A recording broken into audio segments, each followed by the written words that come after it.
Hello friends, आपका स्वागत है टेल टाइम्स पर। चलिए शुरू करते हैं आज की कहानी। Rebirth of queen girl episode 1। ये कहानी है अनाया की, जो कि मित्तल फैमिली की इकलौती बेटी है। मित्तल फैमिली इंडिया की टॉप 10 फैमिली में से एक है। अनाया के डैड यशवर्धन मित्तल अनाया से बहुत प्यार करते थे। वो उसकी हर एक ख्वाहिश पूरी करते थे। उनकी पत्नी राशि मित्तल यानी कि अनाया के मॉम की डेथ जब अनाया 10 साल की थी तभी हो गई थी। अनाया के मॉम के डेथ के बाद मिस्टर यशवर्धन मित्तल ने दूसरी शादी नहीं की थी। वो अपनी वाइफ से बहुत प्यार करते थे, तो वो उसकी जगह किसी को भी नहीं देना चाहते थे। वो उनकी यादों के साथ अपनी बची हुई जिंदगी बिताना चाहते थे। उसी के साथ वो ये भी नहीं चाहते थे अगर उन्होंने दूसरी शादी की और उनकी दूसरी वाइफ ने अगर उनकी बेटी के साथ अच्छा बर्ताव नहीं किया तो। वो अपनी बेटी से बहुत प्यार करते थे, इसलिए वो कोई भी रिस्क नहीं लेना चाहते थे। अनाया को माँ का प्यार मिस्टर यशवर्धन के बड़े भाई की पत्नी यानी कि उनके बड़ी भाभी ने दिया था। वो उसे अपनी बेटी की तरह मानती थी। उन्हें 2 बेटे थे। उन्हें हमेशा से ही एक बेटी चाहिए थी, पर उन्हें 2 बेटे हुए बाद में कुछ कॉम्प्लिकेशन के चलते वो कभी मां नहीं बन पाई। लेकिन अनाया के जन्म के साथ उनकी वो भी इच्छा पूरी हो गई थी। उन्हें अनाया के रूप में बेटी मिल गई थी। अनाया के मॉम के यानी कि राशि के मौत के बाद इन्होंने ही अनाया को संभाला था और माँ का प्यार दिया था। अनाया बहुत ही मासूम और चुलबुली लड़की थी। वो अपनी फैमिली से बहुत प्यार करती थी। उसकी फैमिली उसकी सबसे बड़ी कमजोरी थी। अनाया अपनी फैमिली के सामने कुछ और थी और बाहर कुछ और ही थी। उसने अपनी पहचान दुनिया से छुपाकर रखी थी। उसकी फैमिली भी उसके बारे में ज्यादा नहीं जानती थी। वो घर में सबसे मासूम और चुलबुली लड़की थी, साथ ही में पूरे मित्तल परिवार की जान थी। असल में अनाया अपने 18 साल के उम्र में ही एक ट्रेन फाइटर थी। वो अकेली ही एक टाइम पर 50 लोगों से लड़ सकती थी। उसको हर तरह के गन की जानकारी थी। वो एक शार्प शूटर थी। साथ ही में वो वर्ल्ड की एक हैकर भी थी। उसका दिमाग बहुत ही तेज चलता था। उसने कई हैकिंग कंपटीशन जीते थे। उसी के साथ वो एक फेमस सिंगर भी थी, पर उसका चेहरा अब तक किसी ने देखा नहीं था। वो जहाँ भी कॉन्सर्ट में गाने जाती वहाँ पर वो हमेशा अपना चेहरा मास्क से ढक कर रखती थी। साथ ही वो अपनी आंखों को छुपाने के लिए आईलैशेस का यूज करती थी, जिससे कोई भी उसे पहचान नहीं पाता था। इन सब के साथ ही वो अपनी एक गेमिंग कंपनी भी चलाती थी, जिसे उसका असिस्टेंट ही संभालता था। बस अगर कुछ इम्पोर्टेंट काम हो या कुछ अर्जेंसी हो तो वो कंपनी जाती थी, वो भी सर से लेकर पाँव तक ढकी हुई अपने प्राइवेट लिफ्ट से, ताकि अगर उसे किसी ने देखा भी तो पहचान नहीं पाएगा। आज अनाया का 19 बर्थडे था। उसकी फैमिली में उसके डैड, उसकी बड़ी माँ जिसने उसे उसकी माँ की डेथ के बाद माँ की कमी कभी महसूस नहीं होने दी, उसे माँ का प्यार दिया है। वो उसके दोनों भाई जो उससे बस कुछ ही साल बड़े हैं, उसके बड़े पापा, दादू दादी सब बहुत ही खुश थे। आज मित्तल मैंशन किसी दुल्हन की तरह सजा था। अनाया के बर्थडे की बड़ी पार्टी आज मित्तल मैंशन में रखी गई थी, जहां पर उनके सभी फैमिली फ्रेंड्स, बड़े बड़े बिजनेसमैन, कुछ रिश्तेदार सब इनवाइटेड थे। पार्टी जोरों शोरों से चल रही थी। सभी आ चुके थे, बस अब बर्थडे गर्ल का इंतजार थे। तभी सीढ़ियां पर से हाई हील की टक टक आवाज आती है।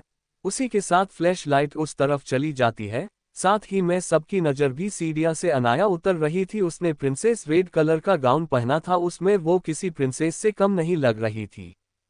काली गहरी आंखों में काजल लगा हुआ था, चेहरे पर लाइट मेकअप और होठों पर डार्क रेड लिपस्टिक। उसी के साथ बालों का फ्रेंच स्टाइल में बन बनाया था। उसके आगे वाले बालों की 2 लेट उसके चेहरे पर आ रही थी, जिससे वो और भी खूबसूरत लग रही थी। इस वक्त उसके आजू बाजू उसके 2 भाई थे, जिन्होंने उसका एक एक हाथ अपने हाथ में पकड़ा था। अनाया और उसके भाई सीढ़ियां से नीचे आते हैं। हॉल में मौजूद सभी की नज़र उन भाई और बहन के जोड़ी पर ठहर से गई थी, क्योंकि वो तीनों लग ही रहे थे इतने सुंदर। अनाया के दोनों भाइयों ने आज ब्लैक कलर का डिजाइनर 3 पीस सूट पहना था। हाथ में ब्रांडेड घड़ी, बाल जेल से सेट किए हुए थे, साथ ही पैरों में ब्रांडेड जूते। वो दोनों आज बहुत हैंडसम और अट्रैक्टिव लग रहे थे। उस पार्टी में मौजूद सभी लड़कों की नज़र अनाया से हट नहीं रही थी, और गर्ल्स की उन दोनों लड़कों से यानी कि अनाया के भाइयों से। साथ में ही लड़कियां अनाया की खूबसूरती से जल भी रही थी और लड़के उसके भाइयों से। इन सब से बेखबर वो तीनों उन सब के बीच में से होते हुए मित्तल फैमिली के पास चले जाते। वहां से वो सब स्टेज की तरफ चले जाते हैं, जहां पर अनाया का बर्थडे केक था। अनाया अपने फैमिली के साथ स्टेज पर चली जाती है और फिर केक कट करती है। उसके केक कट करते ही सभी बर्थडे सॉन्ग गाने लगते हैं और तालियां बजाने लगते हैं। अनाया केक काट कर एक बड़ा सा केक का पीस लेकर सबसे पहले अपने पापा को खिलाती है, बाद में अपनी बड़ी मॉम, दादी, दादू, बड़े पापा और अपने दोनों बड़े भाइयों को सब भी उसे भारी भारी केक खिलाते। उसके बाद वो सबको थैंक यू कहती है। उसके बर्थडे पर उन्हें सबकी खुशी के मौके पर यह आकर उसे गुड विशेष देने, वो सबको पार्टी एंजॉय करने के लिए कहती है। अनाया के डैड सबको थैंक यू कहते हैं उनके खुशी में शामिल होने के लिए और अपनी बेटी के लिए विशेष देने के लिए। उसके बाद वो भी अनाया की तरह ही सब मेहमानों को पार्टी एंजॉय करने को कहते हैं। अनाया के पापा और बड़े पापा दोनों अपने बिजनेस पार्टनर से बातें करने में बिजी होते हैं। दादी दादू अपने दोस्तों के साथ, उसकी बड़ी मॉम वहां पर आई हुई उनकी सहेलियों से बात करने लगती है। अनाया और उसके दो भाई वही साइड में जाकर अपने दोस्तों के साथ पार्टी एंजॉय करने लगते हैं। वहां का माहौल बहुत ही खुशनुमा था, पर किसी को तो ये खुशी राज नहीं आ रही थी। वहां पर बड़े बड़े बिजनेसमैन मौजूद थे, सिक्योरिटी भी उतनी ही टाइट थी, फिर भी कुछ लोग उस पार्टी में सिक्योरिटी के नाक के नीचे से अंदर आए थे। उन्हें यहां पर आने में फैमिली के ही किसी मेंबर ने मदद की थी, इसलिए वो इतनी टाइट सिक्योरिटी के होते हुए भी वहां पर एंटर हो चुके थे। अचानक उस पूरे हॉल में गोलियों की बारिश होनी शुरू हो गई। किसी को भी संभलने का मौका नहीं मिला। अनाया को भी कुछ समझ आता या वो कुछ एक्शन लेती उससे पहले ही उसके सामने ही उसके परिवार पर गोलियां चल रही थी। वो ये सब देखकर बेहद गुस्से में आ गई। उसके दो भाई उसे बचाने के लिए उसे लेकर एक सुरक्षित जगह पर आ गए। अनाया उनके साथ जाने से मना कर रही थी। उसे अपने दादू, दादी, बड़ी माँ और डैड के साथ ही बड़े पापा को बचाना था जो उन लोगों के कब्जे में थे। पर उसके दो भाई ने उसे अपनी कसम देकर वहां पर रोक लिया। उन दोनों ने उससे वादा किया कि वो सबको सही सलामत बचाकर यहाँ पर लेकर आ जाएंगे। तुम बस कहीं मत जाना, अगर तुमको कुछ हो गया तो सब जीते जी मर जाएंगे। अनाया अपनी आंखों में आंसू लिए उन दोनों को देख रही थी। वो उनसे कहती है, भाई आप लोग भी मुझे सही सलामत चाहिए, जल्दी आना। उद्धरण चिन्ह।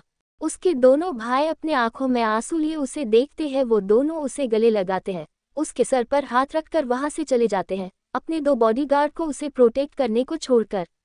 वो दोनों अनाया को उस सेफ जगह पर छोड़कर फिर से उस हॉल में जाते हैं जहां पर अफरा तफरी मची थी। वो वहां पहुंचते हैं तभी उस हॉल में बड़ा सा धमाका होता है, जिससे हॉल में मौजूद सभी लोग जगह पर ही मर जाते हैं। पूरा महल माटी के ढेर में बदल जाता है। अनाया जब उस बड़े धमाके की आवाज़ सुनती है तो वो डर जाती है। वो जल्दी से उस जगह पर से निकल जाती है और महल की तरफ बढ़ जाती है। वो वहां पहुंचकर देखती है तो पूरा महल माटी के ढेर में बदल गया है। उसे देखकर वो उस तरफ बढ़ने लगती है और अपनी बड़ी माँ, पापा, दादू, दादा और भाइयों को आवाज़ देने लगती है। उसे उस जगह पर जाते देख जो बॉडीगार्ड उसकी सेफ्टी के लिए उसके भाइयों ने रखे थे वो उसे पकड़ लेते और वहां पर जाने से रोकते हैं। पर जब वो नहीं मानती, वो इस वक्त अपने होश में ही नहीं थी, तो बॉडीगार्ड उसकी नस दबाकर उसे बेहोश करते हैं और वहां से उसे एक सेफ जगह पर लेकर चले जाते हैं। Safe house. नितिन और रमेश दोनों अनाया को लेके हादसे वाले जगह को छोड़कर एक सेफ जगह पर लेके आते हैं। उस सेफ हाउस में रोज की जरूरत के सारे सामान थे। ये दोनों वही बॉडीगार्ड थे जिनको अनाया के दोनों भाइयों ने उसकी सेफ्टी के लिए उन्हें उसके पास छोड़ा था। साथ में उन दोनों ने जाते टाइम उन दोनों को ये कहा था कि अगर इस दौरान उन्हें कुछ हो जाए तो वो अनाया को एक सेफ जगह पर ले जाए और उसका ख्याल रखे। दोनों ही बॉडीगार्ड के ऊपर मित्तल फैमिली के बहुत एहसान थे। आज वो दोनों जिस भी मुकाम पर थे वो सिर्फ और सिर्फ मित्तल फैमिली की वजह से थे।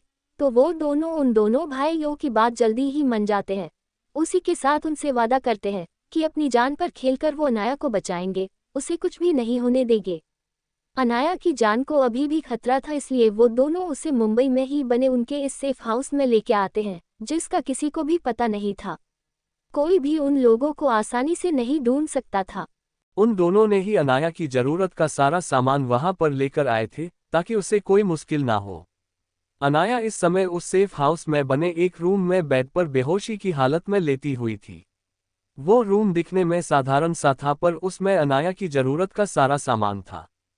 मित्तल मैंशन। मित्तल मैंशन इस वक्त पूरा का पूरा आग में झुलस चुका था। अंदर के किसी के भी बचने के चांसेस बहुत कम थे या यूं कहे ना के बराबर थे। बाहर पुलिस, फायर ब्रिगेड और रिपोर्टर की लाइन लगी थी। फायर ब्रिगेड वाले लोग अपना काम कर रहे थे, उसमें बाकी लोग भी उनकी मदद कर रहे थे। इस वक्त पूरा इंडिया ही सदमे में था। भाई आखिर एक ही साथ इतने बड़े बड़े बिजनेसमैन की ऑन द स्पॉट डेथ जो होगी थी, और उसी के साथ पूरी मित्तल फैमिली तबाह हो चुकी थी। शेयर मार्केट में उथल पुथल मच गई थी। पूरा बिजनेस वर्ल्ड शोक में डूबा था। सब पुलिस फोर्स एक्टिव हो चुकी थी, हत्यारों को ढूंढने में लगी थी। फायर ब्रिगेड भी जल्दी से अपने काम में लग चुका था। उनने आग पर अपना कंट्रोल ले लिया था। आग अब काबू में आ चुकी थी। उसी के साथ अब वो शोध काम स्टार्ट कर चुके थे। धमाके के वजह से मित्तल मैंशन का कुछ हिस्सा पूरी तरह से तहस नहस हो गया था। थोड़ी ही देर में वहां से लाशें निकालना शुरू हो गया था। मित्तल खानदान में से कोई भी जीवित नहीं बचा था। सबकी लाशें एक एक करके बाहर लाई गई थी। उनकी हालत बहुत ही खराब थी। बाकी के लोगों की भी लाशें बाहर निकली गई थी। किसी का हाथ नहीं था तो किसी का पैर, सब बॉडी पार्ट इधर उधर हो गए थे। धमाका बहुत ही जोरदार था, किसी को भी बचने का टाइम ही नहीं मिला था। ऐसा पहली बार ही हुआ था कि एक साथ इतने सारे लोग किसी हादसे का शिकार हो गए थे, वो भी सब बड़े बड़े बिजनेसमैन थे। वो भी इतनी बड़ी और टाइट सिक्योरिटी के होते ये सब हो गया था। सबके घर में मातम छाया था, जिनके भी घर में से जो कोई उस हादसे में शामिल था।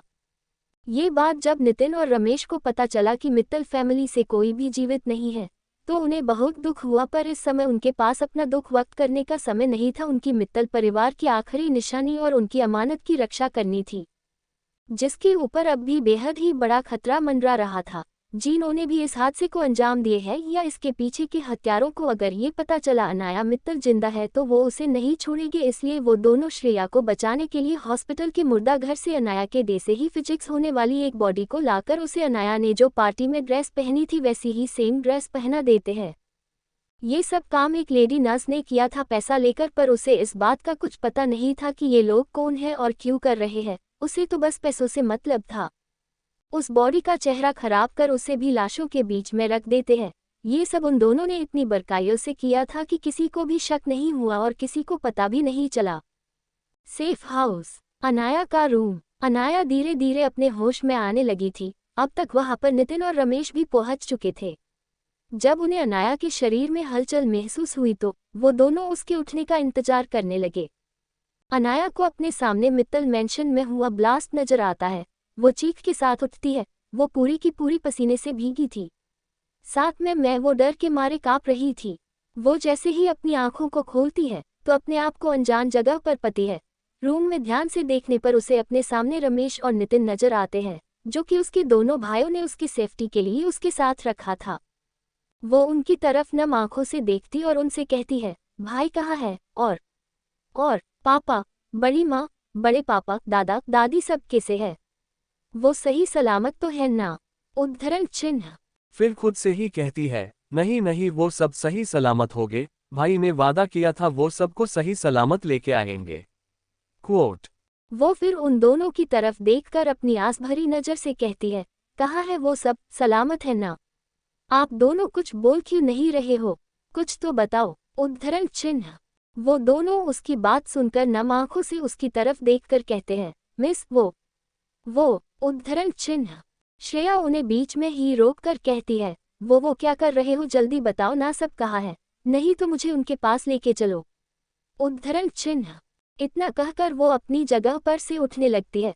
उसके उठने से पहले ही नितिन उसे रोकते हुए अपनी नम आंखों से कहता है, मिस आप बैठिए, मैं आपको सब बताता हूँ। उद्धरण चिन्ह।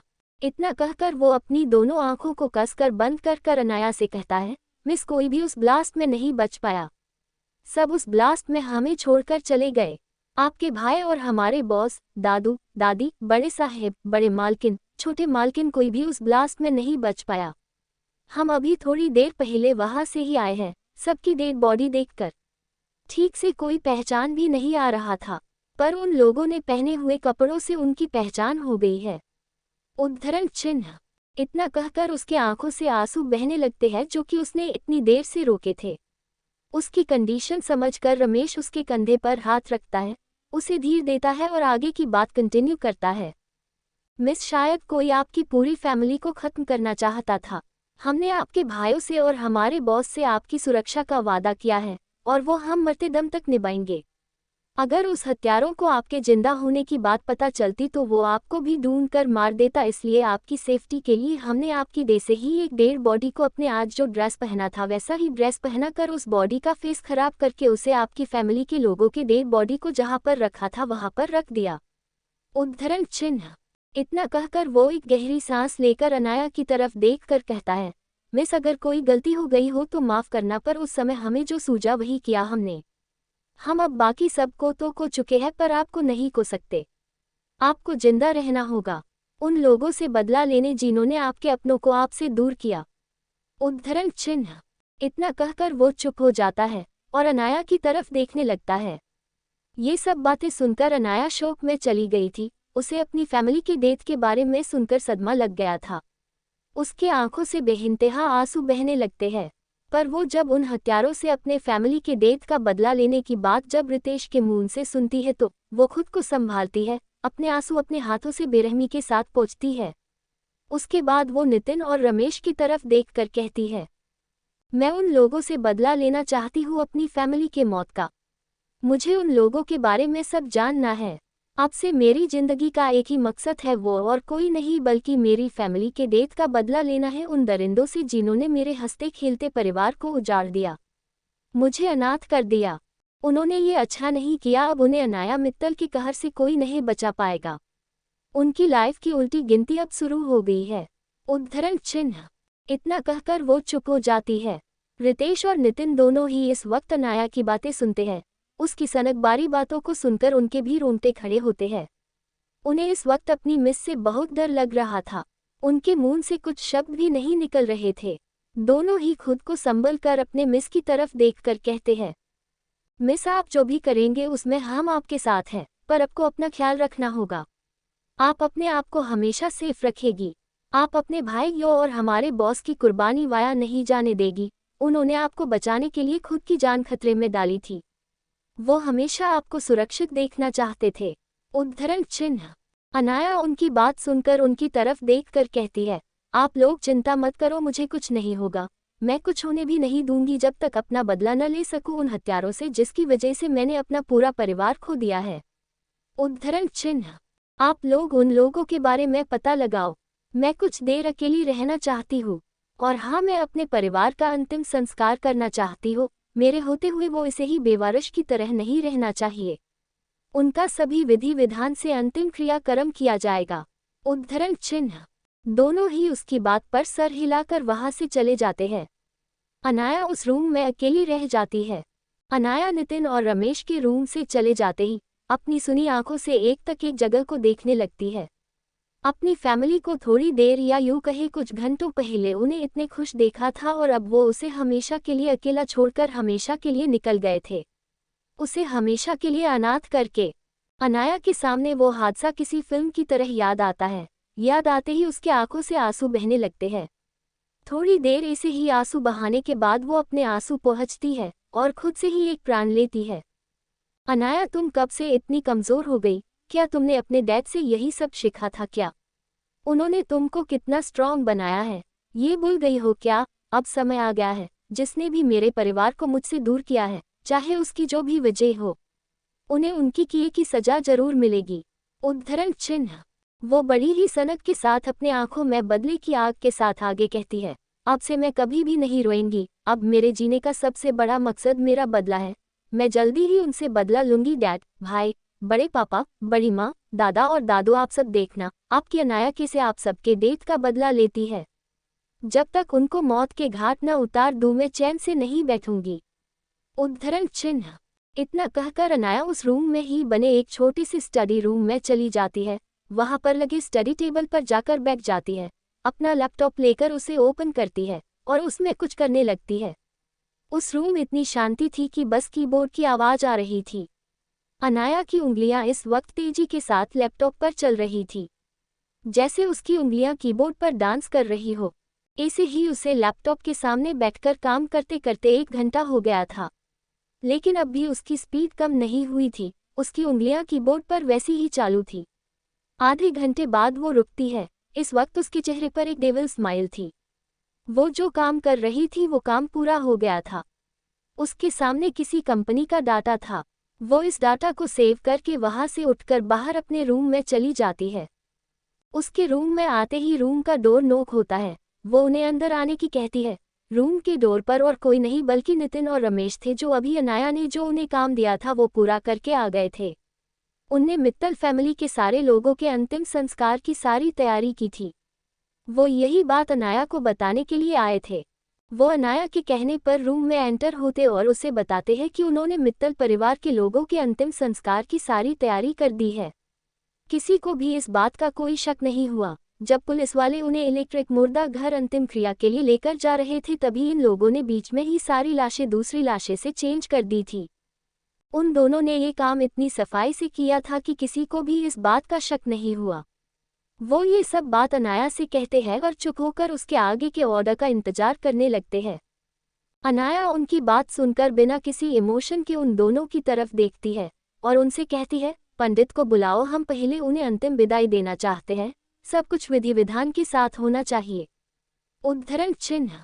उसका इतना ही कहना था कि दोनों अपना सर हाँ में हिला के वहां से चले जाते। उसके बाद अनाया अपने इमोशनलेस फेस के साथ बाथरूम में जाकर फ्रेश होती है। उसने इस समय एक सफ़ेद ड्रेस पहना हुआ था। उसकी आंखें ज़्यादा रोने के कारण सूज गई थी। उनका रंग पूरा का पूरा लाल था, लेकिन उसके चेहरे पर कुछ भी इमोशन शो नहीं हो रहा था। वो रूम से निकलकर सीधा उस सेफ हाउस के बाहर आकर गाड़ी में बैठ जाती है, जहां पर रमेश और नितिन उसका कार में बैठकर इंतजार कर रहे थे। अनाया की कार में बैठते ही नितिन को कि इस वक्त ड्राइवर सीट पर बैठा था, वो कार को चालू कर शमशान घाट की तरफ कार बढ़ा देता है, जहां पर मित्तल परिवार के लोगों की अंतिम संस्कार की तैयारी की गई थी। आधे घंटे में वो लोग उस जगह पर पहुंच जाते हैं। सब कुछ पहले से ही रेडी किया हुआ था। अनाया जब सबकी सजी हुई अर्थी देखती है तो वो फिर से अंदर से टूट जाती है, पर वो ये सब वो अपने चेहरे से शो नहीं होने देती। उसने अपना चेहरा इस वक्त अपने वाइट ओढ़नी से ढका हुआ था। वो चलकर जहां पर अंतिम संस्कार करने की व्यवस्था की थी वहां पर जाकर खड़ी होती है। पंडित अपने काम करने लगता है। अनाया एक एक करके सबके अर्थी को अग्नि देती है। उसी के साथ वो ये प्राण लेती है, आप सबके मौत का जिम्मेदार जब तक जीवित है तब तक मैं कभी चैन से नहीं बैठूंगी जब तक मैं उसे उसकी किए की सजा नहीं दिला देती। उद्धरण चिन्ह। इतना कहकर वो वहीं बैठकर आग में जलते हुए अपने परिवार के अर्थी को देखती रहती है। अनाया एकटक अपनी परिवार की जलती हुई चिता की तरफ देख रही थी। क्या समय बिता ये उसे भी पता नहीं चला। नितिन ने जब उसके कंधे पर हाथ रखा तब जाके उसको होश आ गया। होश में आकर उन तीनों ने अस्तिया गोला की और वहां से वो तीनों ही सेफ हाउस की तरफ चले गए। अनाया, नितिन और रमेश थोड़ी देर बाद सेफ हाउस पहुंचते हैं। सेफ हाउस में अंदर जाते ही अनाया उन दोनों से कहती है, नितिन दादा और रमेश दादा, हम कल सुबह हरिद्वार के लिए निकलना है, तो जाने की तैयारी कीजिए। उद्धरण चिन्ह। अनाया की बात पर वो दोनों अपना सर हाँ में हिलाते और कल हरिद्वार जाने की सारी तैयारी करने चले जाते हैं। अनाया नितिन और रमेश को दादा कहती थी। वो उन दोनों से छोटी थी इसलिए, और उन दोनों की कभी कोई बहन नहीं थी। अब वो तीनों ही एक दूसरे की फैमिली थे। उसके उन दोनों को दादा कहने से उन दोनों को भी कोई प्रॉब्लम नहीं थी। कोष्टक। अनाया भी परिवार के अस्थि कलश के साथ अपने रूम में चली जाती है। सब कलश वही एक टेबल पर रख देती है। बाथरूम में जाकर फ्रेश होकर सिंपल सा नाइट सूट पहनकर बेड पर आकर लेट जाती है। कुछ देर तक अपने सामने रखी अस्थियों को एकटक देखने के बाद वो गहरी नींद के आगोश में चली जाती है। इधर नितिन और रमेश भी हरिद्वार जाने की सारी तैयारी करके आ चुके थे। वो भी आकर अपने अपने रूम में जाकर सो जाते हैं। उन लोगों ने हरिद्वार जाने के लिए फ्लाइट से जाना डिसाइड किया, क्योंकि अगर वो रोड से जाते तो उन्हें मुंबई से हरिद्वार जाने में करीब 26:14 हज़ लगते, और अगर वो फ्लाइट से जाते हैं तो उन्हें मुंबई से फ्लाइट लेकर देहरादून में उतरना पड़ता और फिर वहां से कैब लेकर हरिद्वार जाते। इसमें इन्हें 7 घंटे 35 मिनट लगते। इसलिए उन तीनों ने ही फ्लाइट से जाना ही डिसाइड किया था। उनकी फ्लाइट सुबह की 6 बजे थी। उन्हें देहरादून पहुंचने में करीब 4 आवर्स 31 मिनट लगने वाले थे और वहां से कैब करके आगे जाने में उन्हें कुल मिलाकर 7 आवर्स 35 मिनट लगेंगे। हरिद्वार पहुंचने में मतलब वो करीब नॉन स्टॉप चलते हैं, कहीं पर भी नहीं रुकते, तो वो लोग 1:30 बजे के आसपास हरिद्वार पहुंच जाते। फ्रेंड्स, आज के लिए बस इतना ही। कल हम अनाया के हरिद्वार के सफ़र के बारे में जानेंगे, पर जाने से पहले हरिद्वार सिटी के बारे थोड़ा बहुत जानते हैं। हरिद्वार के बारे में कुछ जानकारियाँ। हरिद्वार उत्तराखंड के हरिद्वार जिले का एक पवित्र नगर तथा हिंदुओं का प्रमुख तीर्थ है। यह नगर निगम बोर्ड से नियंत्रित है। ये बहुत प्राचीन नगरी है। हरिद्वार हिंदुओं के 7 पवित्र स्थलों में से एक है। 3139 मीटर की ऊंचाई पर स्थित अपने स्रोत गोमुख गंगोत्री हिमनद से 253 किलोमीटर की यात्रा करके गंगा नदी हरिद्वार में मैदानी क्षेत्र में प्रथम प्रवेश करती है। इसलिए हरिद्वार को गंगा द्वार के नाम से भी जाना जाता है, जिसका अर्थ है वह स्थान जहां पर गंगा जी मैदानों में प्रवेश करती हैं। हरिद्वार का अर्थ हरि ईश्वर का द्वार होता है। पश्चातकालीन हिंदू धार्मिक कथाओं के अनुसार हरिद्वार वह स्थान है जहां अमृत की कुछ बूंदें भूल से घड़े से गिर गईं जब धन्वंतरी उस घड़े को समुद्र मंथन के बाद ले जा रहे थे। ध्यातव्य है कि कुंभ या महाकुंभ से संबद्ध कथा का उल्लेख किसी पुराण में नहीं है। प्रक्षिप्त रूप में ही इसका उल्लेख होता रहा है, अतः कथा का रूप भी भिन्न भिन्न रहा है। मान्यता है कि 4 स्थानों पर अमृत की बूंदें गिरी थीं। वे स्थान हैं उज्जैन, हरिद्वार, नासिक और प्रयाग। इन चारों स्थानों पर बारी बारी से हर 12वें वर्ष महाकुंभ का आयोजन होता है। एक स्थान के महाकुंभ से 3 वर्षों के बाद दूसरे स्थान पर महाकुंभ का आयोजन होता है। इस प्रकार 12वें वर्ष में एक चक्र पूरा होकर फिर पहले स्थान पर महाकुंभ का समय आ जाता है। पूरी दुनिया से करोड़ों तीर्थयात्री, भक्तजन और पर्यटक यहाँ इस समारोह को मनाने के लिए एकत्रित होते हैं और गंगा नदी के तट पर शास्त्र विधि से स्नान इत्यादि करते हैं। एक मान्यता के अनुसार वह स्थान जहाँ पर अमृत की बूंदें गिरी थी उसे हर की पौड़ी पर ब्रह्मकुंड माना जाता है। हर की पौड़ी हरिद्वार का सबसे पवित्र घाट माना जाता है और पूरे भारत से भक्तों और तीर्थयात्रियों के जत्थे त्योहारों या पवित्र दिवसों के अवसर पर स्नान करने के लिए यहाँ आते हैं।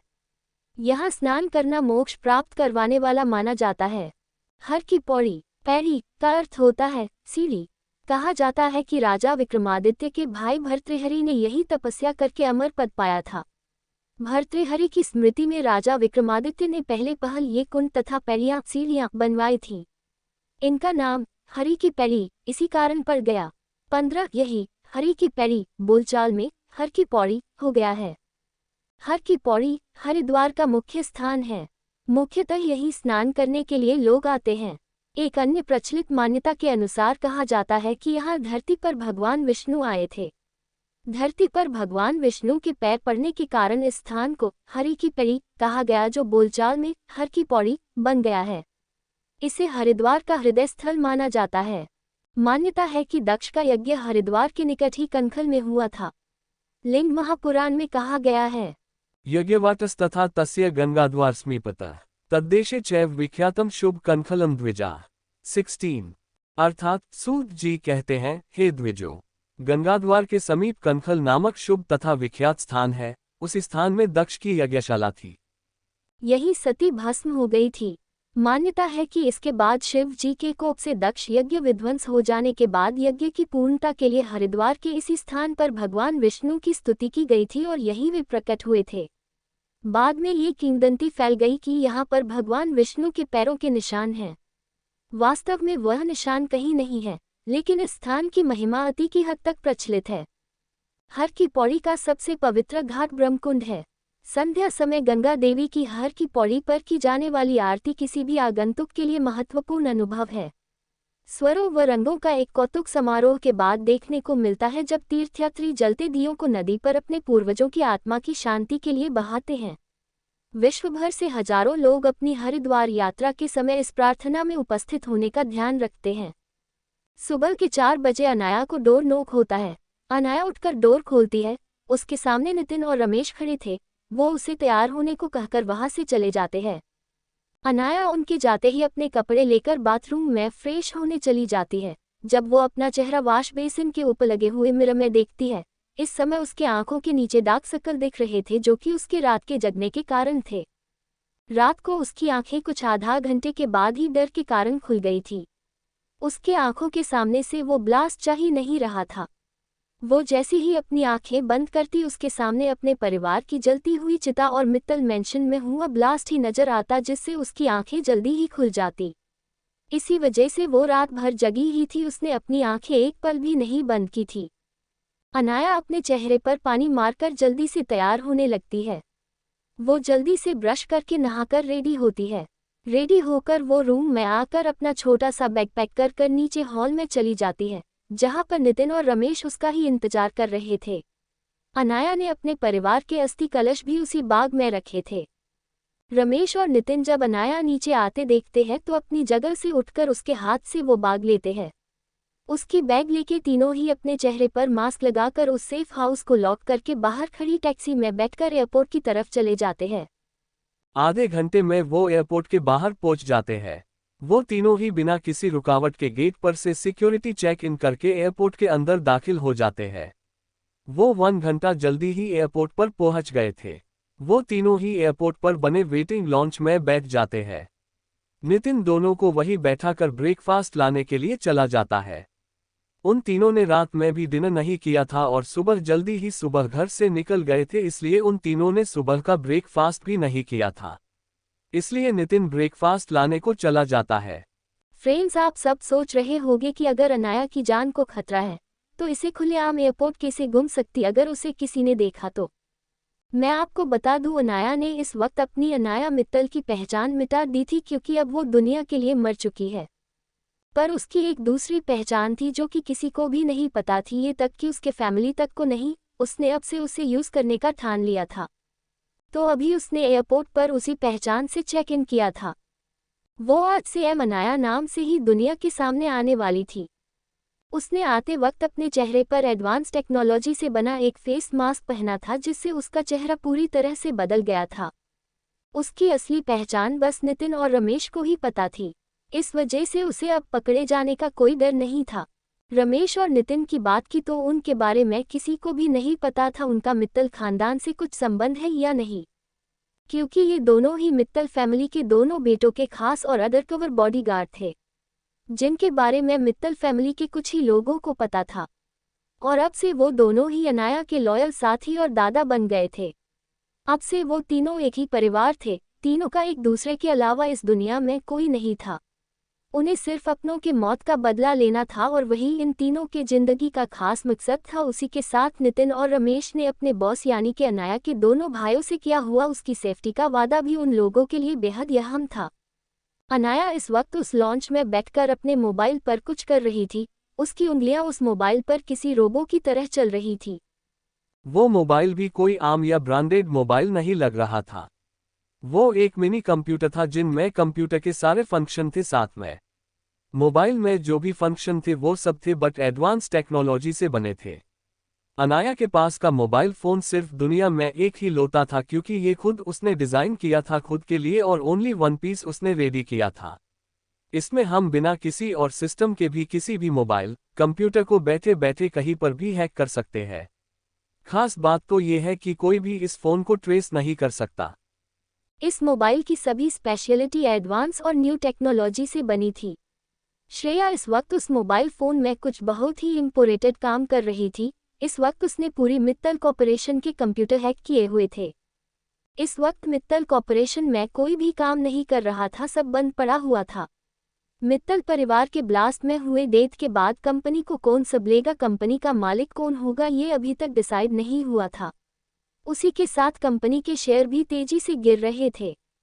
किसी ने इसी बात का फायदा उठाकर बहुत सारे शेयर भी खरीद लिए थे। जब ये सब अनाया को पता चली तब तक बहुत देर हो चुकी थी। पता चला तब आधे शेयर अब भी बाकी थे, पर अनाया ने उन्हें नहीं खरीदा। वो बस शेयर कौन खरीद रहा इस पर नज़र बनाए हुई थी। उसके दिमाग में कुछ और ही प्लान चल रहा था जिसका अंदाजा किसी को भी नहीं था। थोड़ी देर में नितिन अपने हाथ में ब्रेकफास्ट लेकर उनके पास आ जाता है। उसे आता देख रमेश उसके हाथ से ट्रे लेकर वहीं रखी टेबल पर रख देता है। नितिन के आते ही अनाया भी जो काम कर रही थी उसे रोककर अपना मोबाइल साइड में रख देती है। उसके बाद वो तीनों ब्रेकफास्ट करते हैं। ब्रेकफास्ट करने के बाद 15 मिनट में ही उनकी फ़्लाइट की अनाउंसमेंट होती है, तो वो तीनों अपना बैग लेके चले जाते हैं। थोड़ी देर में वो तीनों ही प्लेन में अपनी अपनी सीट पर जाके बैठ जाते हैं। उन तीनों की ही सीट बिजनेस क्लास में थी। अनाया की सीट खिड़की के करीब थी। फ्लाइट टेक ऑफ होने में बस कुछ ही मिनट बचे थे। उसी वक्त एक पैसेंजर जल्दी से आकर अनाया के पास वाली सीट पर बैठ जाता है, जिसे देखकर अनाया के चेहरे के एक्सप्रेशन बदल गए। अनाया अपनी सीट पर बैठ चुकी थी। उसकी सीट खिड़की के पास की थी। फ्लाइट टेक ऑफ होने ही वाली थी, बच कुछ ही मिनट बाकी थे, तभी अनाया के पास वाली सीट पर एक पैसेंजर आकर बैठ गया। जिसने अपने साथ बैठे हुई अनाया की तरफ देखा तो वो उसे ही अपनी एक्सप्रेशन लेस चेहरे के साथ देख रही थी। उसने ये भी नोटिस किया था कि वो जब सीट पर बैठ गया था तब अनाया के एक्सप्रेशन कुछ अलग ही थे। एक्चुअली ये जो अनाया के सीट के पास वाली सीट पर बैठा था ये और कोई नहीं अनाया के कॉलेज का फ्रेंड था जो अनाया से प्यार करने का दावा करता था, पर रियल में वो उसे नहीं उसके पैसों से प्यार करता था। ये बात अनाया को अच्छी तरह से पता था, इसलिए जब उसने अनाया को प्रपोज किया था तो उसने उसे साफ रिजेक्ट किया था। उस वक्त इसे बेहद शर्मिंदगी उठानी पड़ी थी, पूरे कॉलेज के सामने उसका मजाक बनाया गया था। उसने भी ठान ली थी कि अनाया ने उसे रिजेक्ट कर दिया ना तो उसे उसका सबक सिखा के रहेगा।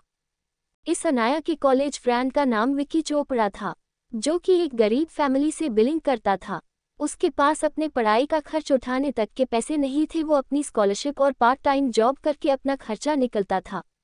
पर जब आज श्रेया ने उसे सीधा फ्लाइट में वो भी बिजनेस क्लास में बैठा देखा तो उसे उस पर शक हुआ, लेकिन उसने उसे इग्नोर कर खिड़की से बाहर का नज़ारा देखने लगी। फ्लाइट टेक ऑफ हो चुकी इस वक्त बादलों के बीच में थी, जिससे बाहर देखने पर और भी अच्छा और दिल को सुकून दे रहा था। विकी पहले तो अनाया के बदलते चेहरे के एक्सप्रेशन देख के कंफ्यूजन में चला गया, फिर उसने सोचा मैं तो इसे जानता भी नहीं, आज पहले बार देख है, नहीं ये मुझे जानती है, शायद मुझे ही भ्रम हो गया होगा। ये सा सोचकर वो अपना सर झटक कर अपनी फर्स्ट फ्लाइट का एंजॉय करने लगता है।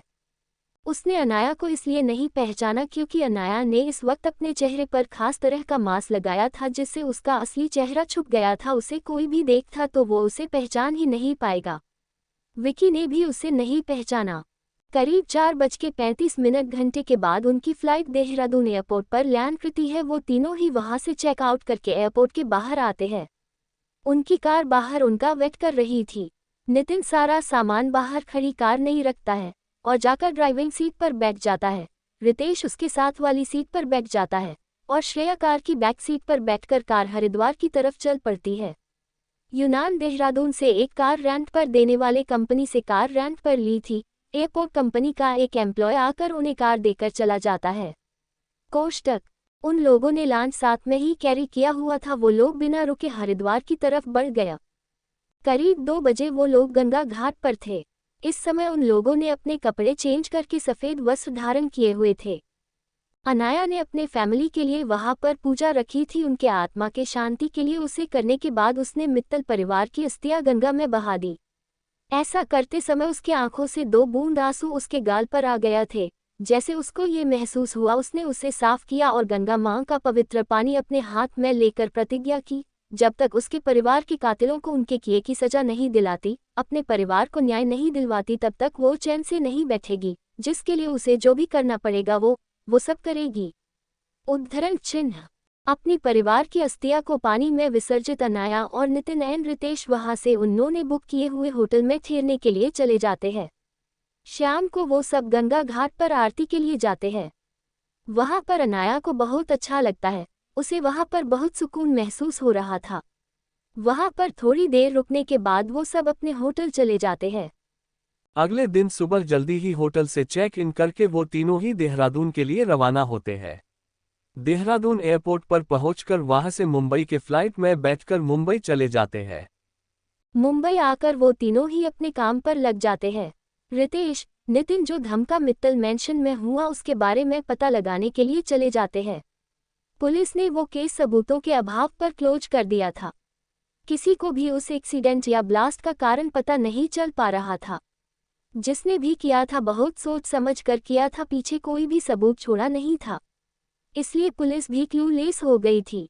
इसलिए वो केस पुलिस ने क्लोज करने के बाद सीबीआई की तरफ चली गई थी। वो इस बारे में पता लगाने की कोशिश कर रहे थे। लगभग उस ब्लास्ट के बाद 2 महीनों बाद मुंबई के बाहर एक सुनसान इलाके में बने एक खंड में कुछ लोगों की कार एक के बाद एक आकर रुकती है, जैसे वहां कुछ बड़ा होने वाला था। सारी कारें ब्लैक, उसके साथ ही लग्जरियस थी। इसका मतलब जो भी था वो कोई बड़ा आदमी है। मुंबई के बाहर एक सुनसान इलाके में बने एक खंड के आगे 10 ब्लैक कलर की लग्जरियस कारें एक के बाद एक आकर रुकती है। उस कार के रुकते ही उस खंड के चारों ओर पहरा दे रहे ब्लैक कलर के कपड़े पहने हुए बॉडीगार्ड में से एक जन आगे आपकी बीच की कार का डोर खोलता है।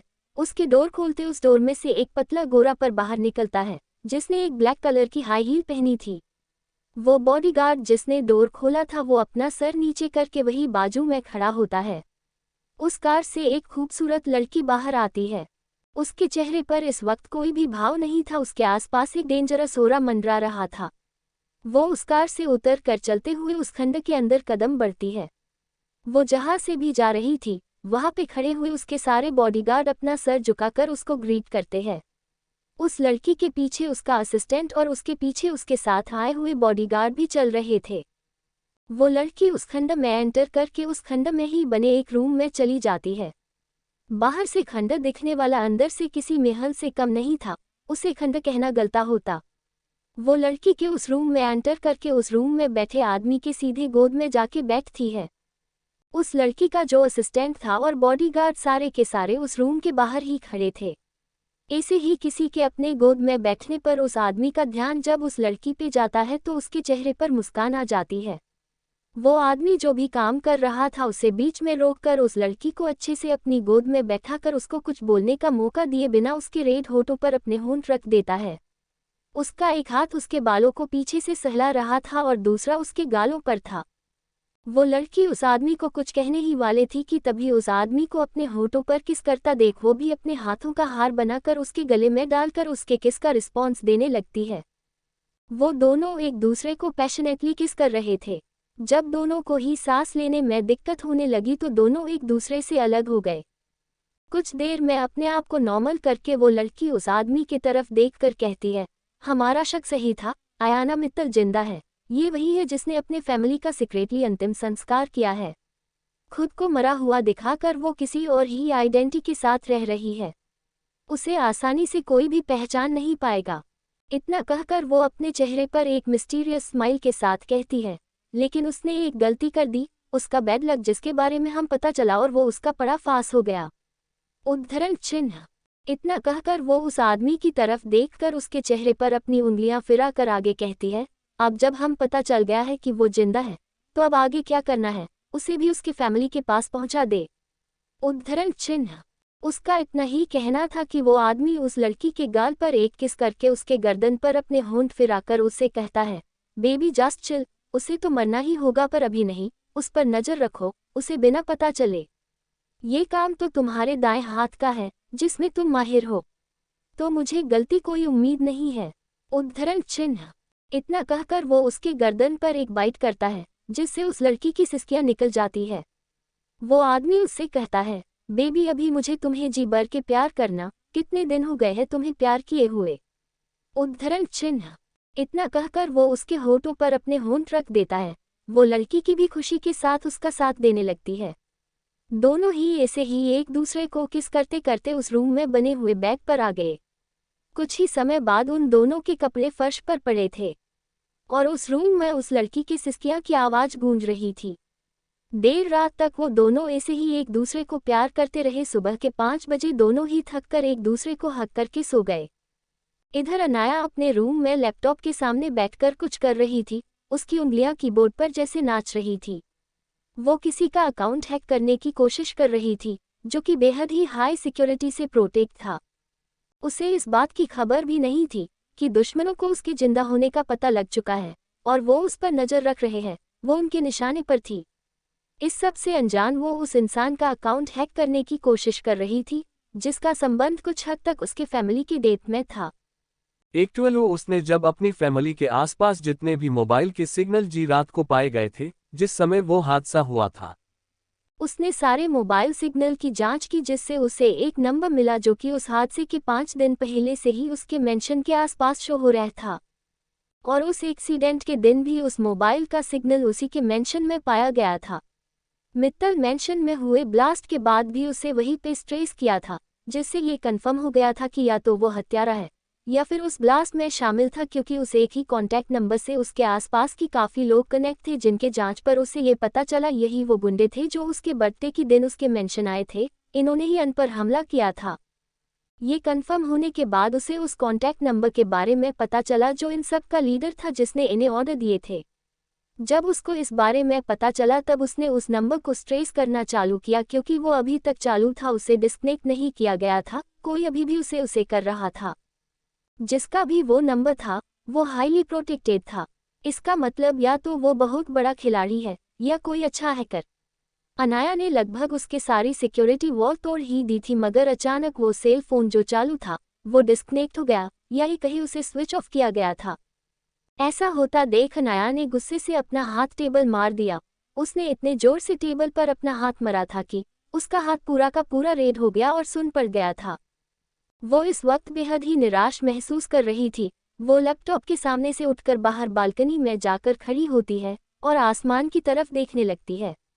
ये उसका रोज का काम था। उसे जब से उस मोबाइल नंबर का पता चला था वो तब से उसे हैक करने की कोशिश कर रही थी, पर उसके हाथ में कुछ नहीं आ रहा था।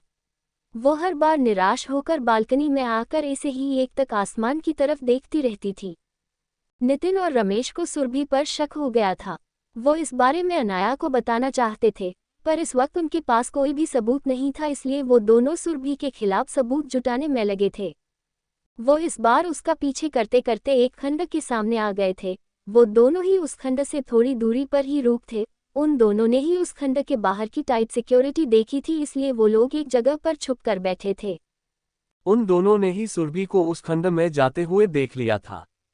वो इस सुरभि से बिल्कुल भी अलग लग रही थी जिसे उन दोनों ने अपने विला में अनाया के साथ देखा था। वो दोनों को ही अब कन्फर्म हो गए थे कि सुरभि अच्छी लड़की नहीं है। वो कुछ छुपे इरादे के साथ उनके विला में एंटर कर चुकी है और उससे अनाया को खतरा है। खंड के अंदर बने रूम वो लड़की और लड़का एक दूसरे के हक करके सो रहे थे।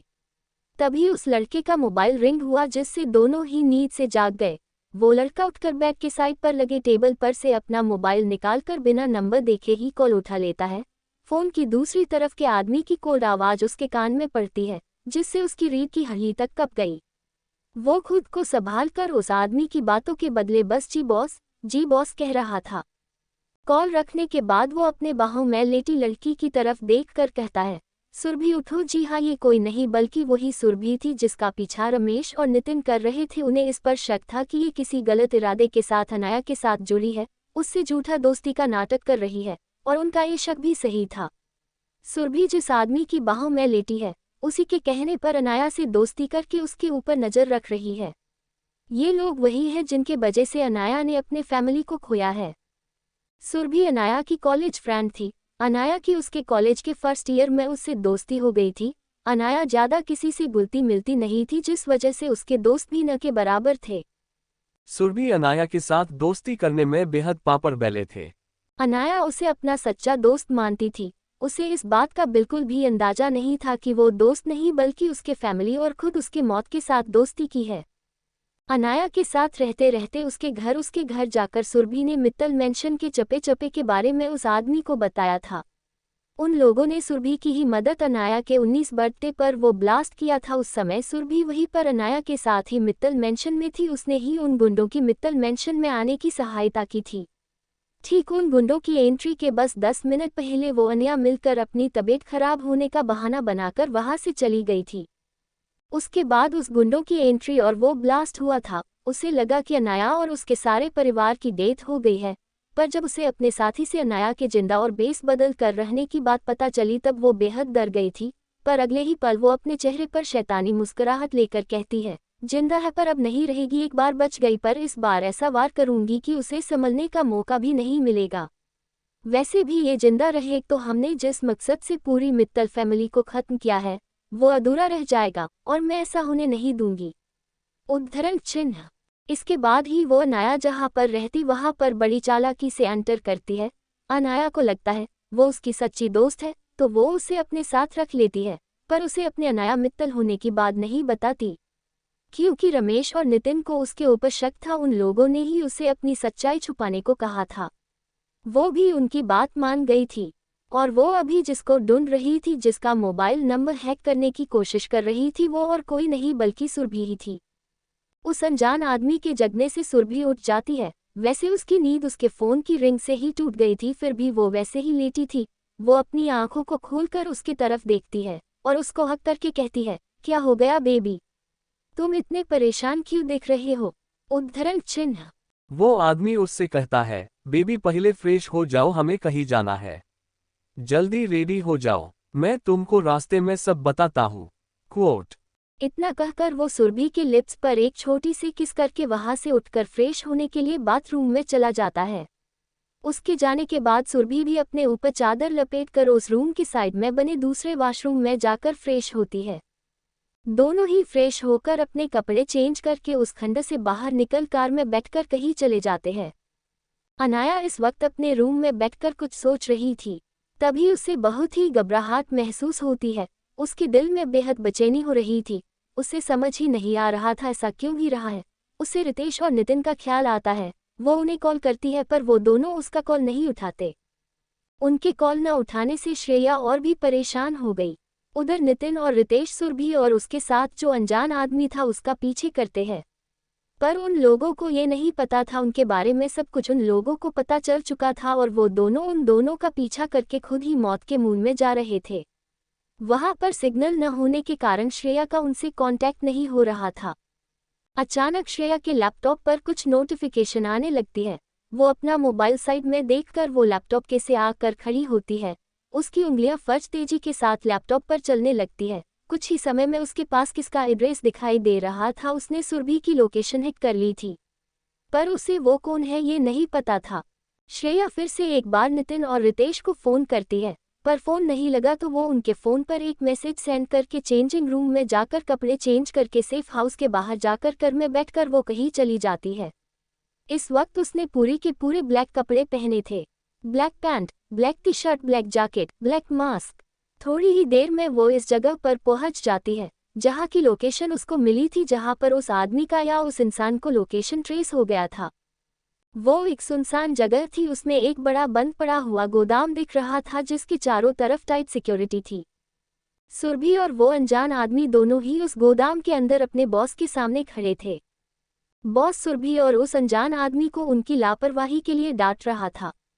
वो उनसे कड़क आवाज में कहता है, तुम दोनों के वजह से आज हमारा बना बनाया प्लान पर पानी फिरता। सुरभि, तुमको कितना टाइम हो गया है हमारे साथ काम करते करते, फिर भी तुमने लगता है अब तक कुछ सीखा नहीं है। तुम्हारा फोन ट्रेस किया जा रहा था, उसी के साथ तुम पर उस अनाया के मुंह बोले भाइयों को शक हो गया है और तुम्हारा पीछे करते करते उस खंड तक पहुंच गए थे और अब यहाँ पर भी उद्धरण चिन्ह।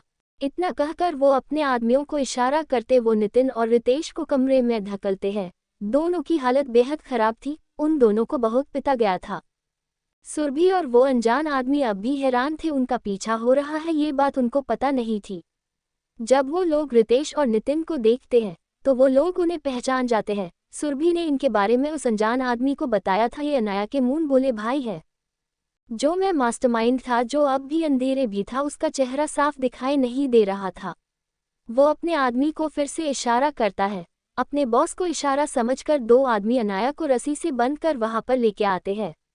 वो इस वक्त बेहोश थी, उसे और नितिन और रितेश को चेयर पर बांध देते हैं। सुरभि अनाया को देखकर शोक में थी। उसे नहीं पता था कि अनाया को हैकिंग भी आती थी, क्योंकि उसको फोन बेहद ही पावरफुल सिक्योरिटी वॉल से प्रोटेक्ट था। किसी का भी उसको हैक करना नामुमकिन था, पर अनाया ने वो कर दिया। इसका मतलब वो बेहद ही अच्छी हैकर है। वो आगे बढ़कर अनाया के मुंह पर पानी फेंकती है, जिससे वो होश में आ जाती है। अनाया अपनी आंखों को खोलकर सामने देखने की कोशिश कर रही थी। वो समझने की कोशिश कर रही थी कि वो इस वक्त कहाँ है। तभी उससे याद आता है कि वो उस नंबर को ट्रेस करते करते ये तक पहुंच गई थी, पर वो कुछ कर पाती तभी उसके ऊपर किसी ने पीछे से हमला किया, जिसकी वजह से वो बेहोश हो गई थी और अब वो उनकी कैद में थी। वो अपनी आंखों खोलकर सामने देखती है तो उसके सामने उसे सुरभि और एक मास्क पहना हुआ आदमी देखता है। उसी के साथ वहां पर उनके बेहद सारे आदमी भी खड़े थे। अनाया अपने सामने सुरभि को देखकर चौंक जाती है वो और कुछ बोलती है। उसके पहले उसने अपने सामने ऐसा कुछ देखा कि उसकी आंखें शोक के मारे बड़ी हो गई। उसके आंखों में इस वक्त शोक, गुस्सा, दर्द सब कुछ एक ही साथ में दिख रहा था।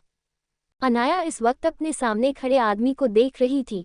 ये वही आदमी था जो कि अभी कुछ देर पहले सुरभि और उसके बॉयफ्रेंड को डांट रहा था। सुरभि जब अनाया की नज़र का पीछे करते हुए इसके पीछे खड़े हुए आदमी को देखती है तो अपने चेहरे पर एक मुस्कुराहट लेकर उस आदमी को आगे आने के लिए रास्ता देती है। वो आदमी अनाया के सामने आकर खड़ा होता है और अपनी चेहरे पर एक शैतानी हंसी लाकर उसके तरफ देखता है। अनाया उसकी तरफ देखकर अपने आंखों में दर्द और आंसू लिए उससे कहती है, ये सब आपने किया? क्या आप ही है जिन्होंने मेरे परिवार को उस ब्लास्ट में खत्म कर दिया और मुझे अनाथ कर दिया? उद्धरण चिन्ह। इतना कहने के बाद उसके आंखों से 2 बूंद आंसू उसके गाल पर आते हैं। वो आदमी उसकी तरफ एक मक्कारी बारी हंसी के साथ कहता है, हाँ मैंने ही सब किया। मैंने ही वो ब्लास्ट करवाया और तुम्हारे परिवार को मार डाला, पर पता नहीं तुम कैसे बच गई। पर अब कोई बात नहीं, तुमको भी मैं आज अपने परिवार के पास पहुंचा दूंगा। तुमको उनकी बेहद याद आती होगी ना, और वो भी तुम्हें याद कर रहे होंगे। उद्धरण चिन्ह। इतना कहकर वो जोर से हंसने लगता है। उसी के साथ सुरभि और उसका मिस्टीरियस बॉयफ्रेंड भी हंसने लगता है। उसने भी अपना मास्क निकल दिया था। अनाया उन सब की तरफ देखकर कहती है, क्यों किया? क्या बिगाड़ा था आपका मेरे परिवार ने आपका अंकल? उद्धरण चिन्ह। अनाया की बात पर वो मिस्टीरियस आदमी उससे कहता है, कुछ भी नहीं बिगाड़ा था, पर तुम्हारे परिवार के पास ऐसी बड़ी ही कोई चीज़ थी जो मुझे चाहिए थी, और मित्तल खानदान के किसी भी इंसान के जिंदा होते वो मुझे नहीं मिल सकती थी। इसलिए मैंने पहले तो तुम्हारे पापा से जुटी दोस्ती की, उसी दोस्ती के आड़ में तुम्हारे परिवार के अंदर घुस गया। सब मुझ पर आंखें बंद करके विश्वास करने लगे थे, पर उन पागलों को क्या पता वो आस्तीन का सांप पाल बैठे थे। वैसे तुम सोच रही होगी मैं खुद को कैसे आस्तीन का सांप कह सकता हूँ, पर क्या है ना, सच यही है, और सच तो सच होता है। मुझे सिर्फ वो चीज़ चाहिए थी और मैं उसके लिए कुछ भी कर सकता हूँ। उद्धरण चिन्ह। इतना सब श्रेया को बताने के बाद वो एक नज़र नितिन और रमेश की तरफ देखता है। दोनों की हालत बेहद ही खराब हो गई थी, फिर भी वो लोग उसकी बातें सुनने के बाद उसको घूर रहे थे, जैसे अभी उनकी चोट दिया तो वो उसे जिंदा नहीं छोड़ेंगे।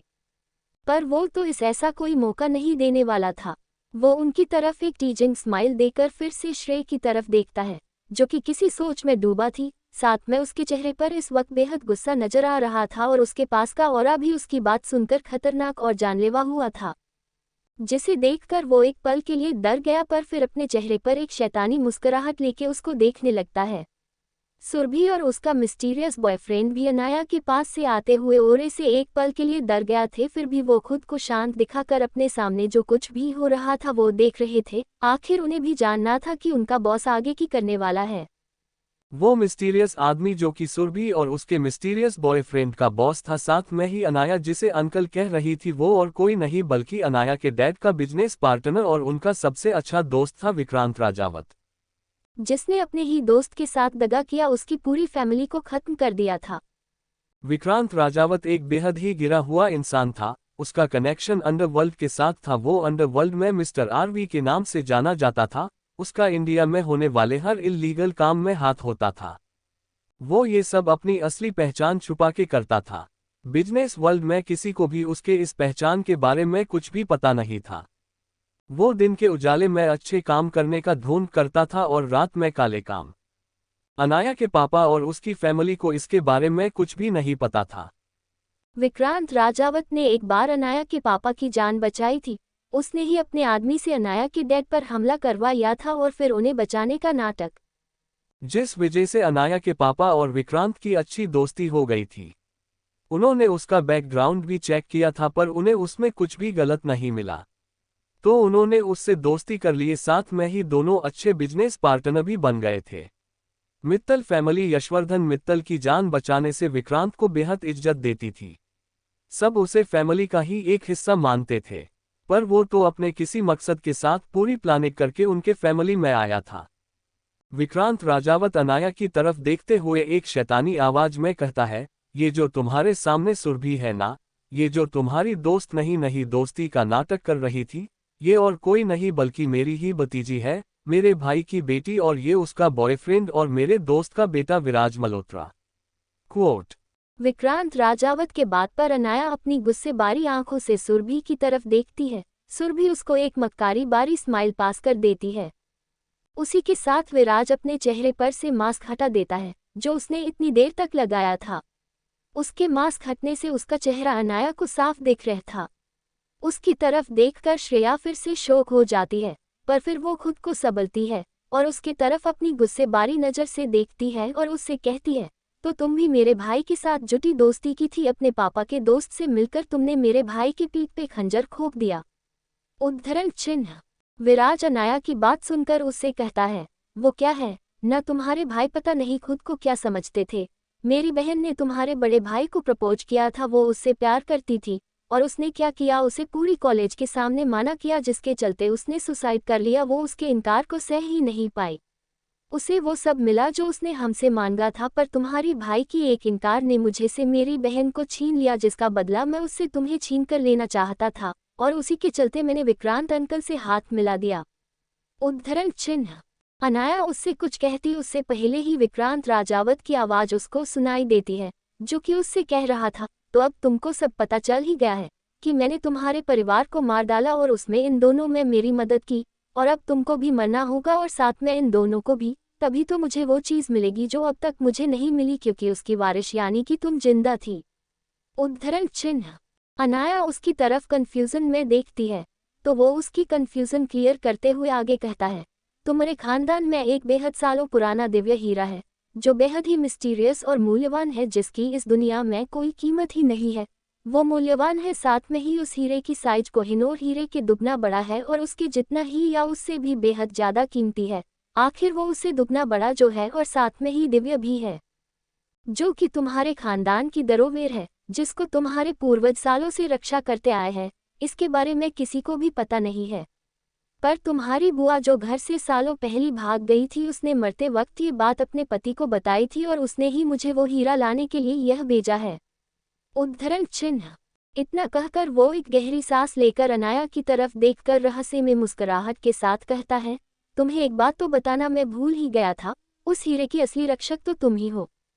ये बात मुझे आज ही पता चली है। उसी के कारण ही तुम्हारे परिवार के मरने के बाद में मुझे उसके ठिकाने का पता नहीं चल पाया। अब तुम ही मुझे उसके पास लेके जाएंगी। तुम्हें पता है कैसे? तुम्हारे मरने के बाद वो दिव्य मूल्यवान हीरा खुद ही प्रकट हो जाएगा, जिसके बाद मैं उसे हासिल करके अपने बॉस को दूंगा। और दूसरी बात, तुम जो सुरभि को ट्रेस कर रही थी, वो भी मुझे मेरे आदमी ने बताया था, और मैंने ही तुमको सुरभि की लोकेशन भेज दी थी, और तुमको लगा कि तुमने उसको ट्रेस किया। तुम खुद ब खुद हमारे जाल में फंस गई हो, और तुम्हारे ये मून बोले भाई भी। आज उस मूल्यवान और दिव्य हीरे की रक्षक को मारकर मैं उसको पालूंगा। उद्धरण चिन्ह। इतना कहकर वो पागलों की तरह हंसने लगता है। तभी उसका फोन बजता है। वो अपने फोन पर शो हो रहे नाम को देखकर जल्दी से फोन उठाता है। वो इधर से कुछ कहने ही वाला था कि दूसरी तरफ के आदमी की गुस्से से बड़ी आवाज उसके कान में पड़ती है। वो आदमी उससे कुछ ऐसा कहता है जिससे उसके चेहरे के एक्सप्रेशन बदल जाते हैं। वो अनाया की तरफ देखता है, जो कि अपने चेहरे पर बड़ी सी स्माइल करके उसकी तरफ ही देख रही थी। विक्रांत राजावत जब अनाया के चेहरे की स्माइल देखता है, तो उसे अब अनाया के प्लान के बारे में पता चलता है। वो अपना फोन कटकर उसकी तरफ देखता है। इस समय अनाया, जिसको उन लोगों ने चेयर से बांध रखा, तो वो अब उनके सामने अपने हाथ करती है। उसके चेहरे पर इस वक्त एक मिस्टीरियस और साथ में ही डेविल स्माइल थी, जिसको देखकर सुरभि, विराज मल्होत्रा और विक्रांत राजावत भी डर गया था। उसको ठंडा पसीना आ जी था, पर वो जल्दी ही अपने होश में आके अपनी गन निकलकर अनाया पर तान देता है। उसके ऐसे करते हैं सुरभि और विराज भी नितिन और रमेश पर गन तान देते हैं। अनाया अपने चेयर पर ठीक से बैठकर अपने एक पैर पर दूसरा पैर रखती है और अपने एक हाथ को चेयर के आर्मरेस्ट पर रखती है। वो इस वक्त किसी रानी की तरह बैठी थी। उसके चेहरे पर डर का नामो निशान भी नहीं था। उसका चेहरा उस वक्त बिना किसी एक्सप्रेशन का था। वो इस वक्त क्या सोच रही है, ये बताना मुश्किल था। उसके और उसके मून बोले भाइयों के सिर पर इस वक्त बंदूक तनी हुई थी, फिर भी वो इस वक्त रिलैक्स होकर उन तीनों को और उनके पीछे खड़े उनके आदमियों को अपनी गहरी नज़र से देख रही थी। इस वक्त उस रूम का टेम्परेचर बेहद ही बड़ा था और ये सब अनाया से आते हुए खतरनाक कोहरे से था। विक्रांत राजावत, सुरभि और विराज मल्होत्रा के हाथ में गन मौजूद होने के बाद भी उन लोगों को अब अनाया से एक अनजाना सा डर लग रहा था। उनके हाथ कांप रहे थे, साथ में ही उन तीनों के चेहरे पर ठंडा पसीना था। यही हाल उनके आदमियों का भी था। विक्रांत राजावत अपने डर पर काबू करके उससे कहता है, तुम ऐसा हमें घुर कर डरा नहीं सकती। मेरे हाथ में गन है और उसके निशाने पर तुम समझी न। उद्धरण चिन्ह। इतना कहकर वो सुरभि और विराज को इशारा करके खुद अपनी गन के ट्रिगर पर हाथ रखता है। वो गोली चलाने ही वाली था कि एक गोली आपकी उसके उसी हाथ पर पड़ती जिसमें उसने गन पकड़ी थी। गोली हाथ पर लगते ही उसकी चीख निकल जाती है और बंदूक हाथ से नीचे गिर जाती है। विक्रांत अपना हाथ जिस पर गोली लगी है वो पकड़ लेता है। सुरभि और विराज का भी यही हाल थी। उनके हाथ से गन नीचे गिर जाती है, जिसे रूम में आए काले कपड़े पहने हुए आदमी उठा लेते हैं। साथ में ही सुरभि विक्रांत राजावत और विराज मल्होत्रा पर गन तान देते हैं और उसके आदमियों को वही गोली मारकर खत्म करते हैं। उस रूम में और भी बेहद सारे काले कपड़े पहने हुए आदमी आते हैं और अनाया के सामने अपना सिर झुकते हैं। उनमें से एक आगे आकर कहता है, बॉस ऑल क्लियर है, हमने सारे आदमियों को मार डाला है, अभी बस ये तीनों ही बचे हैं।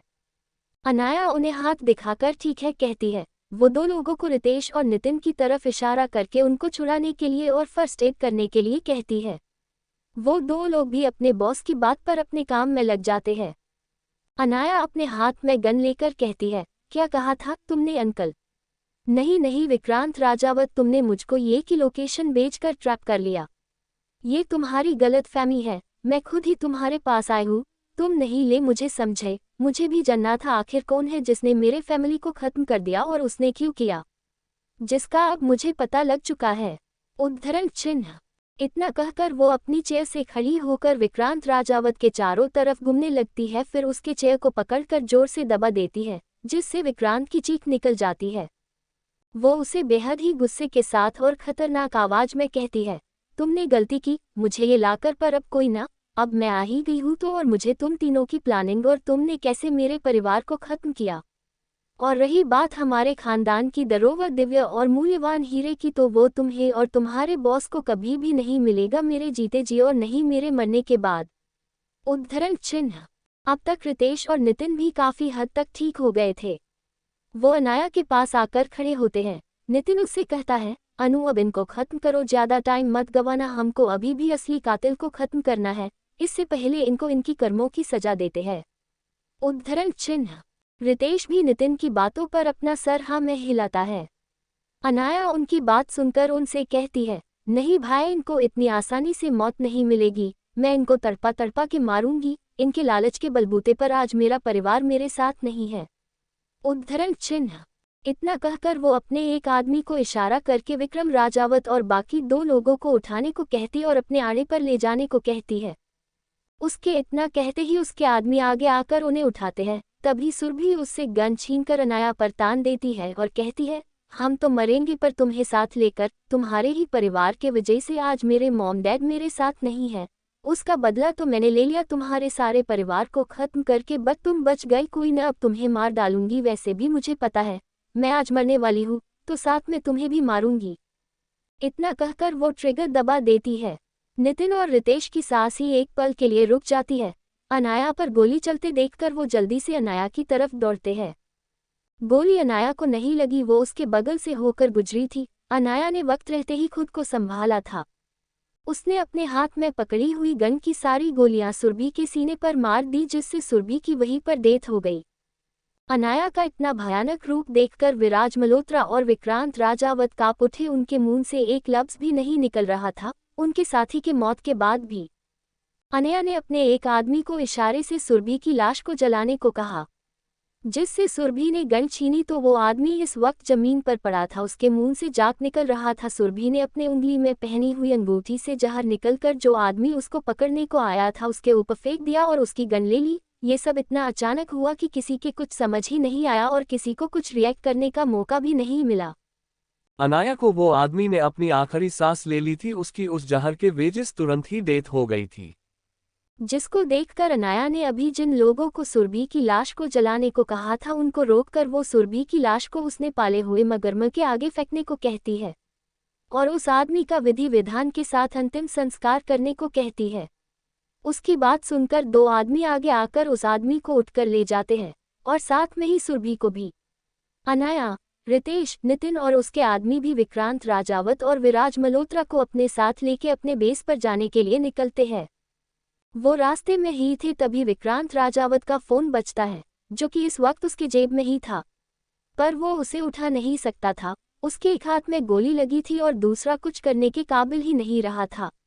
अनाया ने उसकी पैरों से कुचल दिया था। नितिन उसका फोन लेके अनाया को दे देता है।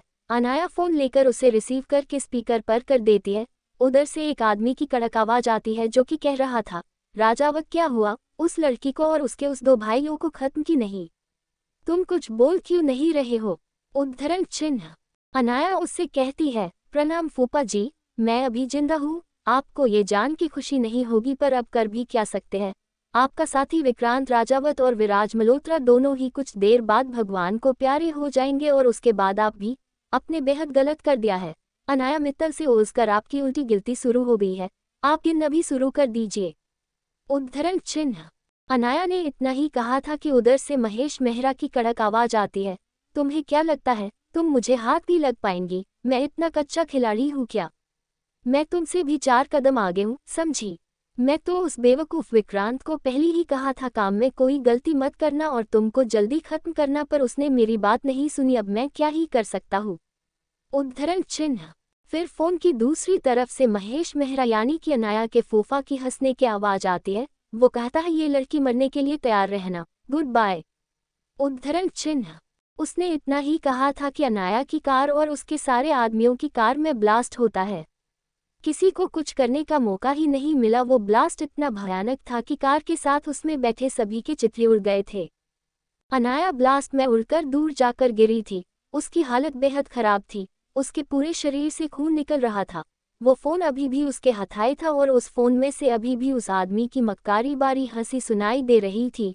साथ में वो किसी को अपने जीत पर वाइन भी सर्व कर रहा था। वो कोई औरत थी जिसकी आवाज़ अनाया के कान में जाती है। वो आवाज़ सुनकर अनाया को ऐसे लगता है इस आवाज़ को वो बेहद अच्छे से जानती है, जैसे उसने ये आवाज़ कई बार सुनी है, पर अभी उसकी कुछ याद नहीं आ रहा था। उसकी हालत भी बेहद खराब थी, उसकी सांसें धीमी पड़ गई थी। उसके सामने उसकी पूरी लाइफ एक रील की तरह दिखाई दे रही थी। उसकी आंखें धीरे धीरे बंद होने वाली थी, तभी उसने उस औरत की बात सुनी जो कि वो महेश मेहरा से कह रही थी, डैड अब आगे क्या करना है? वो अनाया तो अब मर चुकी है, अब हमको कैसे भी करके उस दिव्य हीरे को ढूंढना होगा जिससे हम माँ को फिर से जिंदा कर पाएंगे। अनाया ने बस इतनी ही नाते सुनी थी। उसकी आंखें बंद हो गई थी, उसकी सांसें थम गई थी। वो इस दुनिया को अलविदा कह दिया था। अनाया की सांस थम गई थी। तभी दूसरी तरफ सेंट मेरी स्कूल मुंबई में 9th स्टैंडर्ड में एक लड़की अपनी आंखें बंद करके अपनी डेस्क पर सोई थी। अचानक उसके चेहरे पर पसीना आने लगता है। वो चीख कर उठ जाती है। उसके चीखने पर उसे कब से नींद में जगने की कोशिश कर रही उसकी बेस्ट फ्रेंड रावी उसकी तरफ देखकर कहती है, व्हाट्स रॉन्ग अनु? मैं कब से तुम्हें उठने की कोशिश कर रही हूँ, तुम उठने का नाम ही नहीं ले रही हो। तुम इतनी डरी हुई क्यों लग रही हो?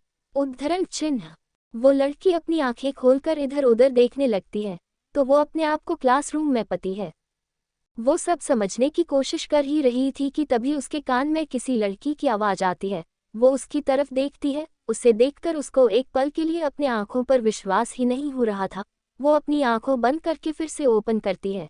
जैसे सामने दिख रही लड़की उसका वहम हो, पर अब भी वो उसको देख रही थी तो उसको एहसास होता है कि ये उसका वहम नहीं है।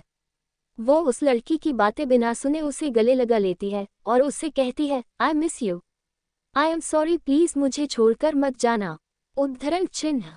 उसका इतना ही कहना था कि वो लड़की यानी कि रावी उससे कहती है, क्या हुआ है तुम्हें अनाया? हम तो कब से साथ में ही है, तुम मुझे मिस कर रही ही? मैं तो तुम्हारे पास ही हूँ। सॉरी क्यों कह रही हो तुम? उद्धरण चिन्ह। ऐसा कहकर वो उसके चेहरे को गुरने लगती है। अनाया को तब जाके होश आता है वो क्या कर रही है। फ्रेंड्स, ये लड़की और कोई नहीं बल्कि अनाया मित्तल ही है जिसका रीबर्थ उसके स्कूल टाइम में हो गया था। जब वो अपनी आंखें खोलकर अपने आप की स्कूल में देखती है तो वो पहले तो शौक होती है, फिर आजू बाजू देखकर उसे एहसास होता है कि उसका रिबॉन उसके स्कूल टाइम में हुआ है। पर उसको इस बात पर पहले यकीन नहीं होता। वो अपने आप को देखती है तब उसे अपने वही जब वो 9th स्टैंडर्ड में थी तब जैसे उसके हाथ में एक छोटा सा ब्रेसलेट होता था जो कि उसके दोनों भाइयों ने उसको दिया था जब वो 9th स्टैंडर्ड में थी। तब उसको देखकर उसे उसके रिबॉन होने पर विश्वास होता है क्योंकि उसने ये ब्रेसलेट पिछले जन्म में कहीं खो दिया था। ये उसका फेवरेट ब्रेसलेट था। को जाने के बाद वो बेहद उदास हो गई थी। वो इस बारे में सोच ही रही थी कि उसकी बेस्ट फ्रेंड रावी की आवाज़ उसके कान में आती है। वो उसको देखकर भावुक हो गई थी। रावी को पूरा नाम रवि तनेजा है जो कि अनाया की बेस्ट फ्रेंड थी, पर उसने किसी गलत फहमी के चलते उससे दोस्ती तोड़ दी, जिसके बाद रावी फॉरेन चली गई अपने भाई के पास। फिर वही उसका एक कार एक्सीडेंट हो गया था जब वो 12 में थी, तब उसी में उसकी डेथ हो गई थी। अनाया को जब ये पता चला तो उसे बेहद दुख हुआ था। उन दोनों की दोस्ती टूटने का एक ही कारण था, वो थी सुरभि, जिसके बातों में आकर अनाया ने रावी से दोस्ती तोड़ी थी। पर अब उसका रिबॉर्न हुआ है। सुरभि अब तक उसकी लाइफ में एंटर नहीं किया है। वो कभी भी रावी से अपनी दोस्ती इस जन्म में नहीं तोड़ेगी। वो ये सब सोच ही रही थी कि तभी रवि की आवाज़ उसके कानों में पड़ती है, जो कि उससे कह रही थी, क्या हुआ अनु, तुम इतना अजीब बिहेव क्यों कर रही हो? तुम्हारी तबीयत तो ठीक है ना? तुम क्लास में सिर्फ सोए ही जा रही हो। चलो अब क्लास खत्म हो गई है। तुम्हें पता है ना आज इंग्लिश का कंपटीशन है। चलो मुझे देखना है। उद्धरण चिन्ह। इतना कहकर वो अनाया की बात सुने बिना उसका हाथ पकड़कर उसको खींचते हुए कंपटीशन जहां होने वाला था उस हॉल की तरफ लेके चली जाती है। अनाया अपनी ही सोच में गुम उसके पीछे पीछे जाने लगती है। आज उनके स्कूल में एक नेशनल लेवल इंग्लिश का कंपटीशन होने वाला था जिसमें सभी स्कूल ने भाग लिया था। इस कंपटीशन में 3 नो निकाले जाएंगे। जो भी जीतेगा उसको सर्टिफिकेट के साथ स्कॉलरशिप भी मिलेगी और इससे उनके स्कूल का नाम होगा, वो अलग बात है। आन्या ने जब इस कंपटीशन के बारे में सुना तब उसे याद आया इसी के जरिए उसकी मुलाकात सुरभि राजावत से हुई थी। सुरभि उसी के स्कूल में थी पर अलग डिवीजन में, उसको कोई इतना जानता नहीं था। उसने इसी साल स्कूल में एडमिशन लिया था। वो इतनी फेमस नहीं थी, इसी कंपटीशन में उसकी पॉपुलैरिटी बढ़ी थी। अब वो ऐसा नहीं होने देने वाली थी। पिछली जिंदगी में अनाया ने खुलकर अपना टैलेंट कभी भी दिखाया नहीं था। वो एक एवरेज स्टूडेंट की तरह ही स्कूल में रहती थी, पर वो एवरेज नहीं बल्कि एक स्कॉलर और जीनियस स्टूडेंट थी। वो अपनी पहचान सबसे छुपाकर रखना चाहती थी, जिससे उसके पिछले लाइफ में बेहद कुछ सहना पड़ेगा। पर अब उसने ठान लिया था कि वो इस बार सुरभि का जीना हराम करने वाली है और उसे उस विक्रांत राजावत और खुद के फूफा महेश मेहरा से भी तो अपनी फैमिली की रक्षा करनी थी। वो इस बार उनको नहीं खो सकती थी, नहीं तो उसके रीबर्थ का क्या मतलब रहता। वो यही सोचते सोचते कंपटीशन की जगह पर पहुंच गई थी। उसके वहां पहुंचते ही कुछ ऐसा हुआ कि अनाया ने गुस्से के मारे अपनी हाथों की मुट्ठी कस ली। अनाया और रावी कंपटीशन हॉल में एंटर करके अपनी सीट पर बैठने के लिए चले जाते हैं। रावी अपनी सीट पर बैठने ही वाली होती है कि कोई उसको धक्का देता है, जिससे वो गिरने ही वाली थी कि उससे पहले अनाया आगे बढ़कर उसको गिरने से बचाती है। रावी को सही से अपनी जगह पर खड़ा करके वो उसको ऊपर से नीचे देखने लगती है।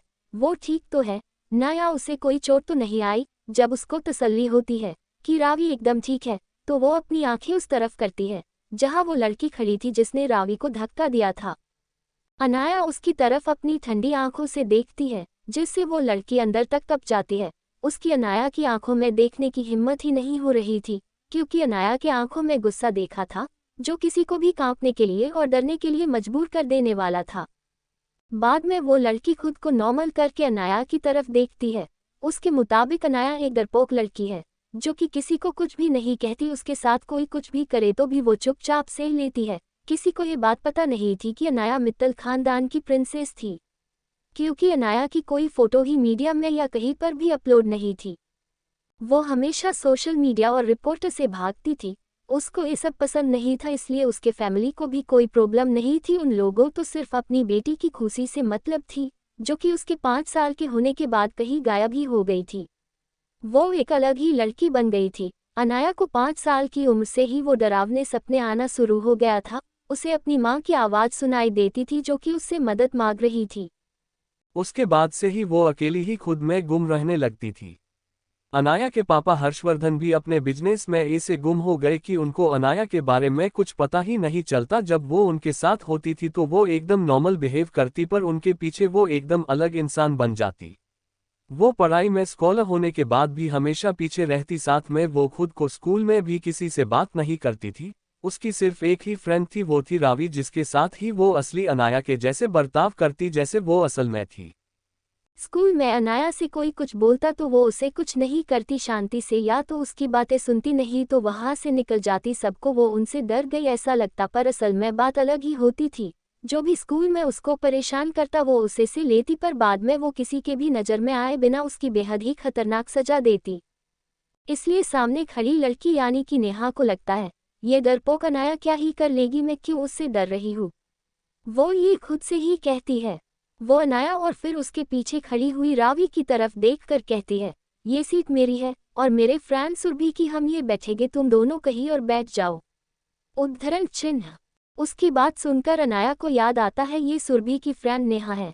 इसने पिछले जन्म में भी रावी को ऐसे ही धक्का दिया था जिससे रावी के सर में चोट आ गई थी। वो 2 दिनों के लिए हॉस्पिटल में थी। पिछली बार वो इस कंपटीशन में नहीं आई थी, पर इस बार सब अलग था। वो पहली वाली अनाया नहीं थी, अब वो मैच्योर हो गई थी। आज रावी को उसने सही टाइम पर बचा लिया था और शायद पिछले जन्म से जल्दी इस बार उसकी और सुरभि की मुलाकात होने वाली थी। अनाया नेहा की बात पर उससे कहती है, और वो भला क्यों हम दूसरी जगह पर जाके बैठे? हम पहले आए हैं तो हम यहीं पर बैठेंगे। उद्धरण चिन्ह। इतना कहकर वो रावी का हाथ पकड़कर उसको वहां लगी एक सीट पर बिठाकर वो उसके पास वाली सीट पर जाकर बैठ जाती है। उसके ऐसे करते ही नेहा का चेहरा गुस्से से लाल हो गया था, पर वो उन्हें कुछ बोलती उससे पहले ही स्टेज पर अनाउंसमेंट शुरू हो गई थी, जिस वजह से उसे वहां से जाकर पीछे वाली सीट पर बैठने पड़ा। पर जाते समय वो रावी और अनाया को लुक देकर चली गई, जैसे माह रही हो उसका बदला मैं तुम दोनों से बाद में ले लूंगी।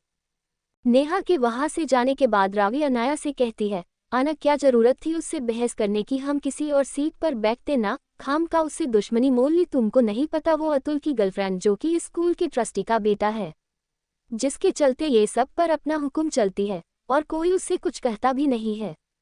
उद्धरण चिन्ह। अनाया रावी की बात सुनकर उससे कहती है, चिल बेब्स, तुमको कंपटीशन देखनी है ना तो सामने देखो ना, तुम इतनी क्यों चिंता कर रही हो, मैं हूं ना, सब संभल लूंगी, तुम आगे देखो। रावी कुछ बोलने वाली होती है पर वो उसका मुंह बंद कर देती है, उसके मुंह में चॉकलेट डालकर। रावी अजीब सा मुंह बनाकर चॉकलेट खाती हुई आगे देखती है। एक्चुअली रावी को श्रेया स्कूल की सबसे बड़ी ट्रस्टी की बेटी है और साथ में वो मित्तल खानदान की प्रिंसेस है, ये भी नहीं पता था। कभी उसने अनाया से अपने बारे में पूछा नहीं और अनाया ने भी उसे कुछ नहीं बताया था। स्कूल में भी उसने अपनी पहचान हाइड करके रखी थी, इसलिए उसके बारे में किसी को भी कुछ पता नहीं था। सुरभि जब कंपटीशन हॉल में एंटर करती है तो वो एक बार पूरे कंपटीशन हॉल में अपनी नज़रें घुमाकर देखती है। एक्चुअली वो नेहा को ढूंढ रही थी। जब उसको नेहा पीछे के रो में बैठी दिखती है तो वो उसके पास जाकर उसके पास वाली सीट पर बैठ जाती है। वो नेहा का गुस्से से लाल चेहरा देखकर उससे कहती है, क्या हुआ नेहा, तुमको किसने इतना गुस्सा दिला दिया जो तुम ऐसे बैठी हो? उद्धरण चिन्ह। सुरभि का बस इतना ही कहना था कि श्रेया उसको उसकी अनाया के साथ हुई सारी बातें सुरभि को नमक लगाकर सुनता है।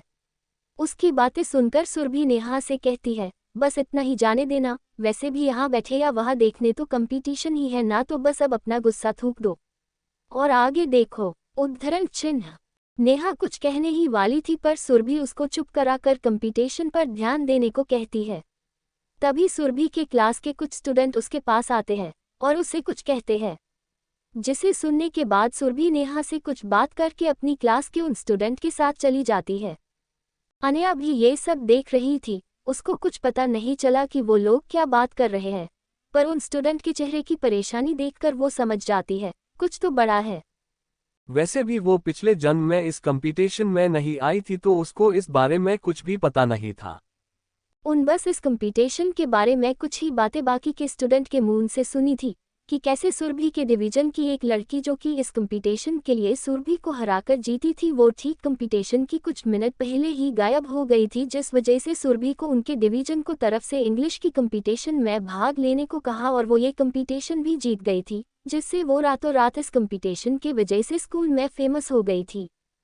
उस लड़की को भी सुरभि ने ही एक क्लासरूम में बंद करके रखा था, जिस वजह से वो लड़की कंपटीशन में भाग नहीं ले पाई थी। अनाया को जब ये याद आता है तो उसके चेहरे पर एक बेहद ही खतरनाक मुस्कुराहट आती है। अनाया रावी को वॉशरूम जाने का कहकर अपनी सीट से उठकर बाहर चली जाती है। वो वॉशरूम की तरफ न जाकर नौथी क्लास के फर्स्ट डिवीजन के क्लासरूम की तरफ जाती है। वहां जाकर देखती है तो उसको वहां पर वो लड़की नहीं दिखी जो कि इंग्लिश कंपटीशन के क्या उनके क्लास से चुनी गई थी। वो वहां से आगे जाती है तो उसे स्टोर रूम दिखाई देता है। वो उसे इग्नोर कर आगे जाने ही वाली थी कि स्टोर रूम से आवाज आती है, कोई स्टोर रूम का डोर जोर जोर से ठोक रहा था। अनाया स्टोर रूम की तरफ बढ़ जाती है। वहां जाकर देखती है तो किसी ने स्टोर रूम बाहर से बंद कर दिया था।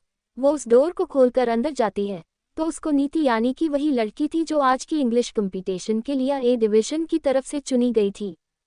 नीति जब किसी को स्टोर रूम का डोर खोलते देखकर वो उसके पास जाकर देखती है तो उसकी अपने सामने अनाया नजर आती है। वो उसको थैंक यू कहती है। अनाया उससे कुछ नहीं कहती, बाद अपना सर हिला देती है।